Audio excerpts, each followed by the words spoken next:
السلام عليكم. ازيكم يا حبايب قلبي؟ عاملين ايه؟ يا رب تكونوا بألف خير. جايه لكم بقى بفيديو جديد، ويلا بقى كده نصلي على سيدنا محمد عليه افضل الصلاة والسلام، ونبدأ الفيديو بتاعنا ونشوف هنعمل ايه كده مع بعض. جايه لكم بقى بفكرة جديدة من افكار زينة شهر رمضان. اللهم بلغنا شهر رمضان لا فاقدين ولا مفقودين يا رب العالمين، اللهم امين. وعملنا مع بعض الفيديو اللي فات حبل مثلثات كده بألوان مبهجة من زينة شهر رمضان برضو، كان جميل جدا وعجبكم. جيت لكم بقى بفكرة جديدة ان شاء الله هتعجبكم برضو زي ما انتوا شايفينها كده. كلنا هنقدر نعملها، وكلنا هنزين بيتنا ان شاء الله ونفرح اولادنا، ربنا يحفظ اولادنا جميعا يا رب. يلا بقى نبدأ الفيديو بتاعنا ونقول بسم الله، ونبدأ كده ونشوف هنعمله ازاي. هنحتاج بقى كده الكرتونة وطبق كبير او صينية كبيرة علشان نعمل هلال كبير، يعني عشان نعمل هلال كبير نستخدم طبق كبير او صينية كبيرة بالشكل ده كده. وبدأت بقى ان انا احدد بالشكل ده كده على الكرتونة بالقلم لحد ما طلع معايا شكل الهلال ده بالشكل ده. هجيب بقى المقص وهبدأ بقى امشي على الخط بتاع القلم بالشكل ده كده لحد ما الهلال يطلع معايا بكل سهولة. ركزوا معايا في الفيديو بقى بعمل ايه علشان تقدروا تعملوا الفكرة دي بكل سهولة ان شاء الله.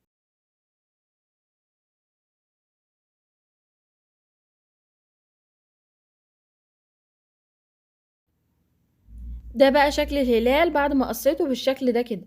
هعمل بقى نفس مقاس الهلال برضو، هاخد مقاس الهلال على كرتونة برضو وهقصه بالشكل ده عشان الاتنين يبقوا نفس المقاس، وهقصه برضو بالشكل ده كده.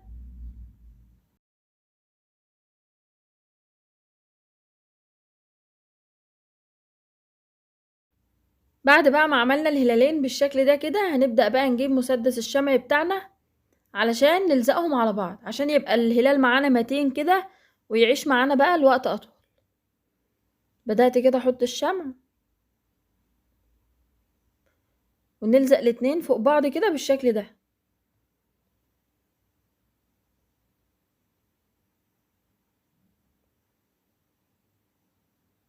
بعد كده بقى هنحتاج لخيط خيش. جبت بقى خيط خيش بالشكل ده كده. ركزوا بقى معايا في الخطوة دي. هبدأ كده احدد يعني جزء كده صغير من هنا وجزء صغير من هنا، ده اللي هلف عليه الخيش، خيط الخيش يعني. والجزء الفاضي اللي في النص ده هنسيبه فاضي، هنشوف مع بعض هنعمل فيه ايه دلوقتي. بدأت بقى كده ألف خيط الخيش بالشكل ده كده.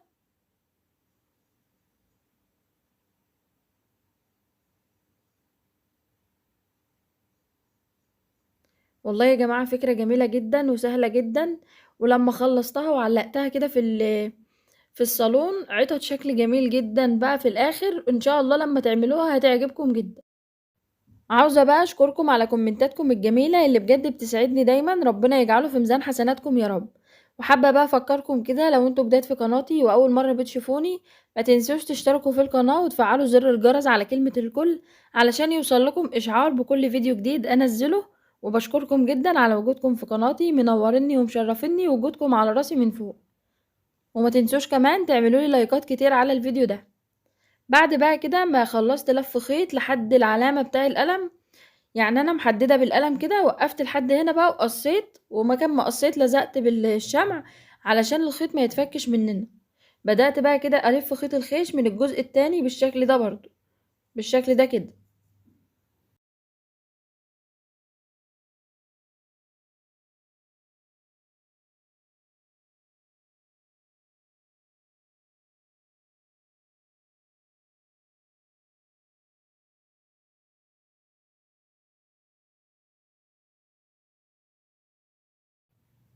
شايفين بقى كده بيتلف معانا بكل سهولة بالشكل ده كده.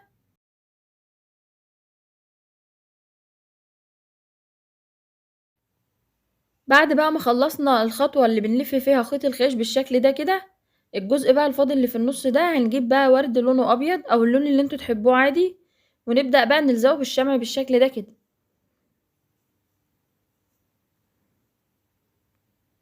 فكرة سهلة جدا وان شاء الله كلكم هتقدروا تعملوها. وكان بقى وردة صغنونة بالشكل ده كده لزقتهم بقى في الجنب كده.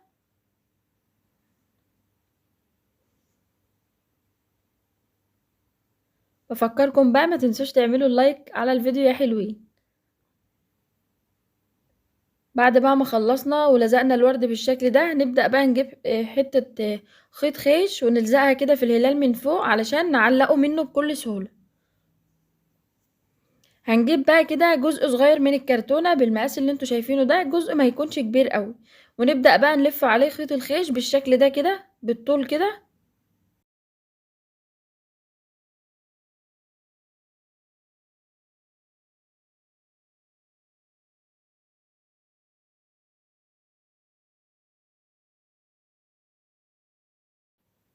بعد بقى ما خلصنا لف الخيط بالشكل ده كده، هنقطع بقى الجزء الأخير ونبدأ بقى نلزقه بالشمع كويس علشان نتأكد ان هو مش هيتفك مننا خلاص بالشكل ده كده. هنبدأ بقى كده نحط شمع برضو في الجزء ده كده، ونلزق بقى الهلال بتاعنا، ونتأكد كده ان احنا بنلزق كويس. وهنجيب بقى المقص ونقص الخيط من النص بالشكل ده كده. سهلة جدا، اتبعوا بس الخطوات وركزوا معايا في الفيديو وهتعملوها بكل سهولة. ده بقى كده شكلها، يلا نشوف بقى شكلها النهائي بعد بقى ما علقناها خلاص. لفيت بقى عليها كده شريط ليد من اللي بينور كده بالشكل ده، ادالها بقى لمسة من الجمال كده جميلة جدا. وده بقى شكلها بعد ما اتعلقت، شكلها بقى جميل واحنا قافلين النور واحنا كمان فاتحين النور.